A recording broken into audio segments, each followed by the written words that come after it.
The Germans gave us an awesome snack. They gave us the pretzel. Who doesn't love going to the fairgrounds or the carnivals or the ball games and they have the warm pretzels behind the counter, and sometimes it just really hits the spot. We're going to do something even better than those. We're actually going to make it from scratch, and you don't need to have lederhosen on to do it. So stick around, it's going to be awesome. It's a lot easier than you think. Don't go anywhere, you're going to love this.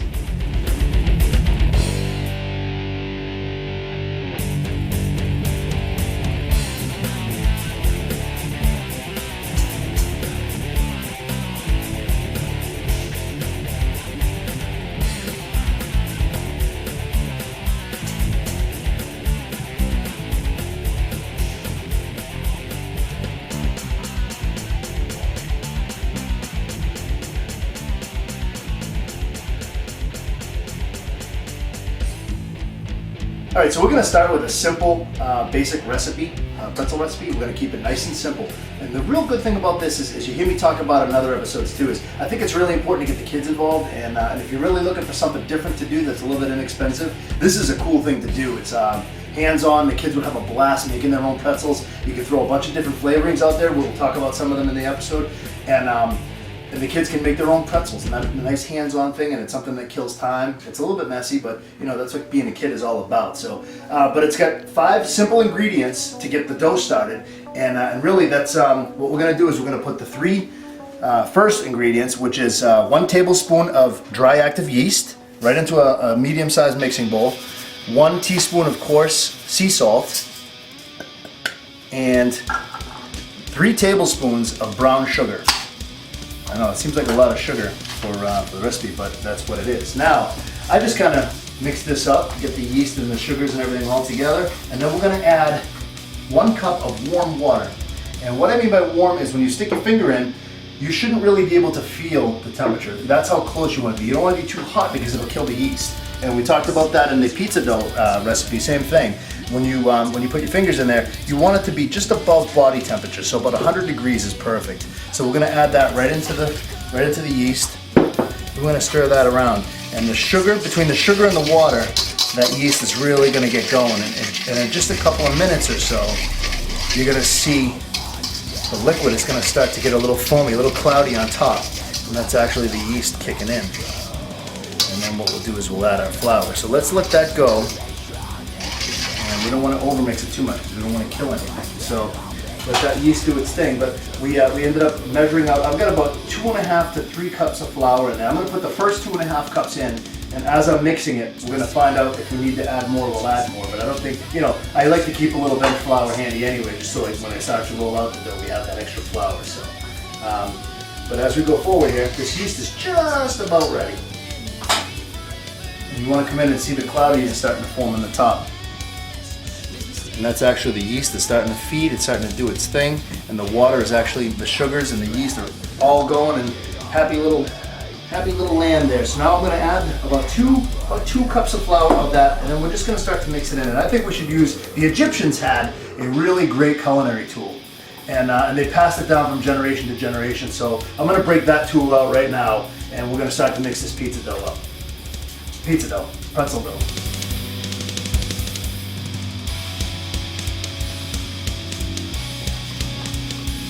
And as you can see, I'm just pulling the flour from the sides, and we're just going to roll this around a little bit. And it's starting to form a ball that looks very similar to that pizza dough that we made in the previous episode. But it smells a lot different. You can smell the sweetness of the sugar. So now look, we need that extra flour. We're going to add some more because you can see it's still sticking to my fingers. And we want it to be the consistency of a bread dough ball. So let's roll that in. And we're going to also knead this for just a couple of minutes because we want to make sure it's really mixed well. And I'm going to show you a pretty cool technique that I learned when I worked at a pizza shop on kneading bread dough. And we'll go through that as soon as this flour gets pulled in. And the thing I wanted to talk about too is when you're mixing this, you can use a mixer on this. But I was joking around about the culinary tool. But sometimes you really just got to get your hands in there. And if this is the stuff you want to do for the kids and let them roll it out themselves, then that's fine. But realistically, the difference between this and a mixer is when I find that when I made this in a mixer, it overmixed it, and the dough actually became very, very stiff. But when see how I'm very delicately just kind of tossing the dough ball around, I think that makes a huge difference and the consistency, how it rises, and the end result being the taste. So it's still a little bit sticky and it's a little bit soft. So I'm going to add just a touch more. I've left a pinch of flour in there just in case I need it for my fingers, but we're just going to keep rolling this right through. But it did take all that flour that we added the last time, so this is going to be great. And you want it to be somewhat soft. It's not like a pizza dough ball. You want it to be a little bit soft. Remember how much sugar is in there? Oh man. You don't realize when you eat a pretzel that it's that sweet, but it is. Okay, now that I'm going to peel all this off my fingers here and we'll incorporate all that right in. And of course, before we shot, I washed my hands very well. And now, the kneading. Okay, the best way to knead, especially with soft dough like this, is what we're going to do is we're going to pick it up and pull up all that stuff I just peeled off my fingers here. But we're going to pick it up and we're just going to roll it like this and stretch it and just kind of twist it and tuck. And twist it and tuck. And it's still sticking to my fingers, so I'm just going to dust my hands a little bit like this with the flour. And that way there it'll help the dough from sticking to my hands. And we're just going to pull the outer edges and tuck it in. So now, and then at the end you have a pinch like that. You just pinch it all together and put it right back in the bowl. And if you roll it around the bowl now, it'll pick up the rest of that extra flour that's still left in there, and it'll be perfect. And that's exactly the consistency we want. We want it a little bit sticky. We don't want it over floured, and that's perfect. So now what we're going to do is we're going to just kind of shape that into the ball that we had before. And I'm just going to add just a little bit of olive oil, a little bit of fat in this bowl, because we're going to set this up now to rise. So let me just spread that fat around. And what that's going to do is it's going to give the dough balls, it won't stick to the bowl, and it'll be a lot easier to come out. So now we're going to take this dough ball, we're going to wrap it in plastic, we're going to set it aside for about 45 minutes to an hour, or until it doubles in size. And then we can take it right out of the bowl, and that's when we're going to work with the pretzel. Be right back. So now that it's doubled in size, as you can tell here, it's twice as big. So we're going to pull this out, and it's still got a little bit of the oil in there, but that's okay. So what we'll do is we'll set it right down on the cutting board, and we're going to start to work with it. And each batch of dough, I find you can get 8 pieces out of it. So I'm going to cut it in half, set it aside, cut it in half again, cut it in half again, cut it in half again. So almost like little pizza slices. But see, we're going to work each one of these into different things. And this is the part where you go, okay, here you go, kiddo.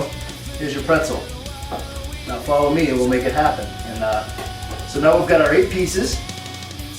And really what I want to do is I want to kind of start to stretch it with my fingers a little bit, kind of take it down a little. Now one of the things we're going to end up having to do is we're going to have to proof it a little bit more a second time once we put our ingredients in. But I found that when I made this batch the last time, it really didn't take too long because it had risen so well the first time I did it. It didn't take long at all to come back to life. So I would say maybe like 15 minutes after you put the ingredients in, we just set it aside before we bake it. Alright, so I'm just going to stretch it out like this. Now if you want to do just a regular pretzel, let's do the regular pretzel first. And what we're going to do is we're just going to roll the dough out just until about pencil thin. About the thickness of a pencil. And this is going to make a pretty big pretzel.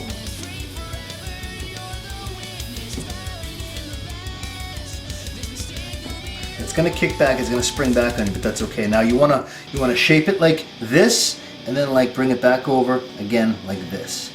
So now it looks like a pretzel. Okay, so that's our basic pretzel. Now we're going to put some love in. Let's move the hot dogs over because I got a surprise for you with those guys. But we're going to just set this on our pan here, and we'll put that aside. It's a non-stick pan, so I don't have to worry too much about spraying it. You can spray it with Pam or a pan spray if you want to prevent it from sticking, but we're going to go into a bath with it in a few minutes, and we'll get into that in just a little bit. But now I'm going to go ahead, and I've got a bunch of flavors here in front of me, and what we're going to do is I've got a garlic and Asiago pretzel that we're going to serve, and we also have a chopped hot banana pepper and blue cheese pretzel that we're going to make, and that's going to be like a almost like a buffalo style pretzel. We've got some dipping sauces we're going to present later that you'll check out on a quick riff. But let's start. We're going to start by stretching the dough ball out just about as much as we started to before, but notice I'm going to flatten it out because I'm going to make a little pocket on the dough to put some of that love. So let's see, let's make a garlic and Asiago one first. And see how I'm just kind of pressing down the middle of the dough? And I'm just going to take this fresh minced garlic and I'm just going to brush it with my fingers right into the little channel that we made there. And I'll tell you, oh, it's so good because the dough is seasoned, it's got that salt and sugar in there, and the garlic just kind of brings out a little bit extra of an essence. I love it. And then this being my favorite cheese and all, the Asiago, we're just going to go right down the middle. And as you roll it, it's going to spin right into the dough. It's going to kind of knead itself right into it. And I'm just rolling it over, I'm pinching, I'm doing that first roll. And it's okay if some of it starts to peek out. That's not going to be a problem at all because then it's just going to bake right on that pretzel and be delicious. It's going to have that little crust on it. So I'm pinching the sides and then we're just going to roll it just like we did the last time with a regular pretzel. Again, about the size of a pencil. And then I roll, well, that's kind of a fat pencil, but that's okay. Stretch it out just a little bit more. And if you give it a twist too, that's another way to seal up the cheeses in there and then the garlic. So now we're going to twist and we'll do the same thing that we did with the last one, bringing over 2 bumps.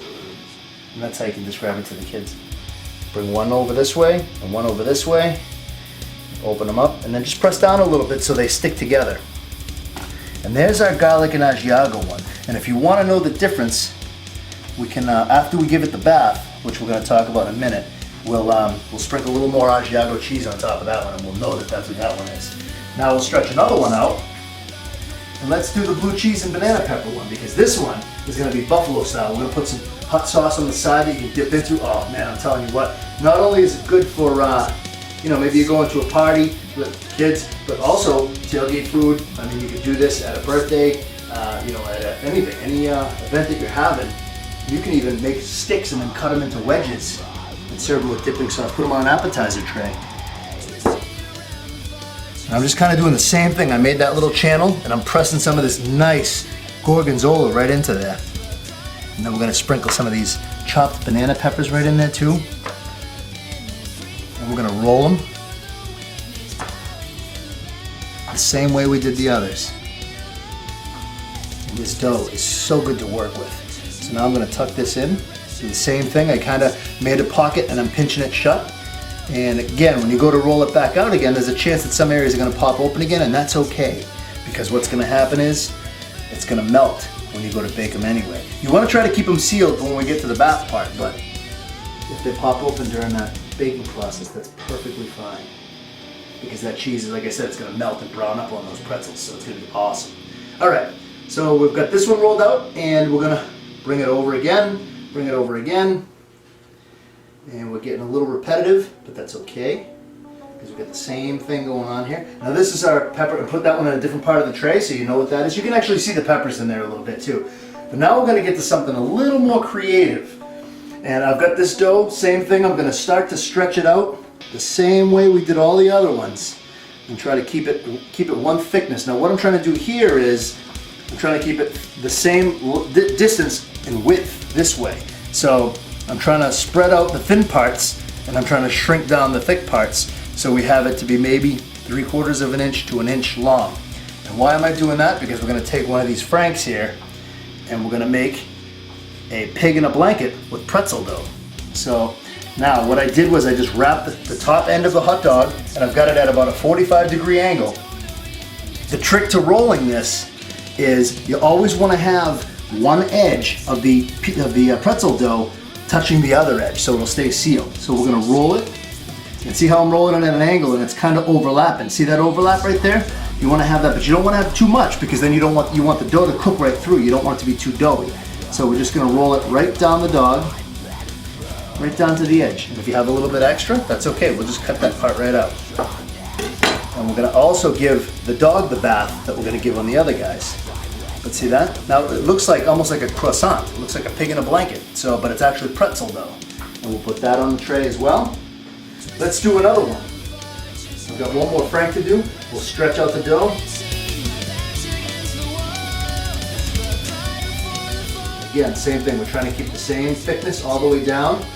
About a 3/4 of an inch to an inch is about all you want. We'll take that Frank, overlap it again, And the dough is nice and pliable and it's sticking. I have a little bit of water on the side, just in case your dough's a little dry. You can dip your fingers in just to make it moist, and that'll help the dough to stick together. And what's going to happen is when we go in the oven with this, the franks are going to heat up as well as baking the pretzel dough, and it's going to be awesome. All right, so what I'll do is we'll fast forward through this. I'll make the rest of the pretzels, flavor them up, and then we'll get into the bath.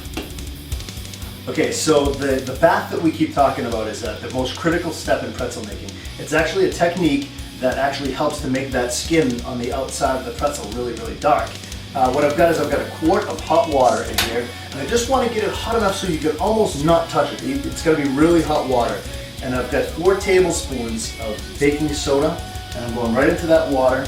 We're just going to give it a quick stir, and I'm actually going to get that water hot enough that I have to use a spoon to pull them out. But you don't want to physically cook the dough in here, but that baking soda is going to have a chemical reaction to the outside of that dough, and that's what's going to give it that really cool brown texture. So let's see how that is. Oh yeah, that's hot. Okay, so now we're going to take each pretzel and just kind of drop it in that water, and we only have to give it that bath for about 30 seconds.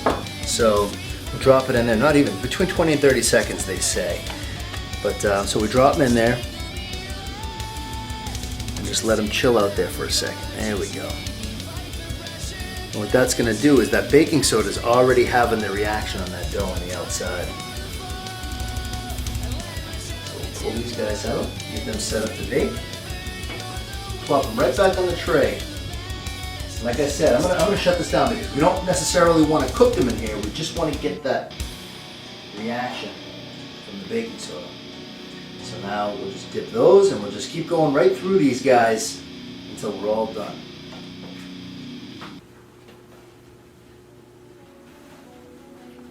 And we'll do the last of them, and I had to roll the hot dogs around a little bit because the water just wasn't quite enough in there to cover the top of them, so I just kind of rolled them around every couple of seconds or so just to make sure that this water was going over the whole surface area of the hot dog. So I've got a preheated oven here at 450 degrees. We're going to bake these for about 12 to 15 minutes. I want to keep an eye on them just until they get nice and golden brown. And I'm going to do them on the top oven rack, so that way the top part of the surface area is going to be closest to the top of the oven. They'll brown out real nice. So I'll show you what it's like when they're all done.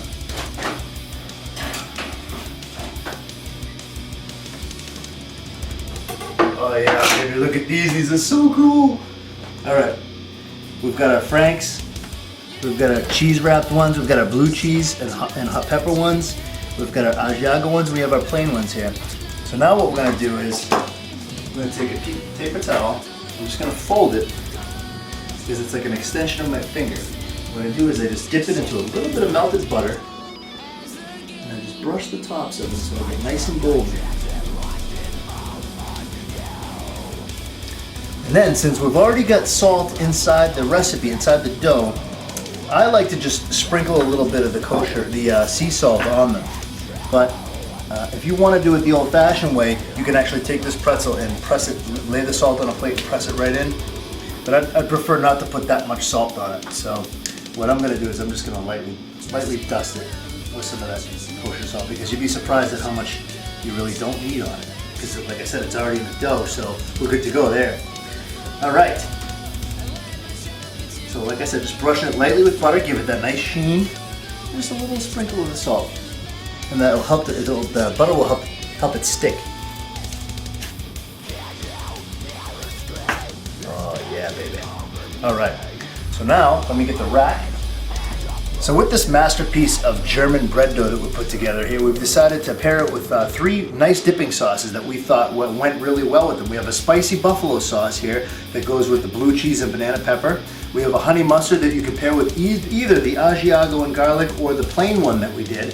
And we also have a nice cinnamon butter with brown sugar, and that's great to dip the plain one into because it ends up tasting like French toast, which is really phenomenal. One of the things we decided to do is we paired it with another beer. We had it in one of our prior episodes, but what goes better with pretzels than beer? So we chose a Sam Adams Stony Brook Red, and it's from the Oak Barrel collection. It's a collector's edition. This is a corked beer, and what I told Bob is that it tastes a lot like a oaky white, like a Gewürztraminer. in the sense that it has a lot of sweetness to it at the same time, which I found to be really intense. And I think it pairs really well with the pretzels. So I want to say thank you for joining us in Magic, Madness, and Mayhem. And check us out on Facebook at Facebook/Anodized Chef. And also follow us on Twitter. You can follow the show at Anodized Chef, or you can follow me at The Anodized Chef. Follow Bob with his wine reviews at Robert_Sutton. Thanks again. We will see you next time.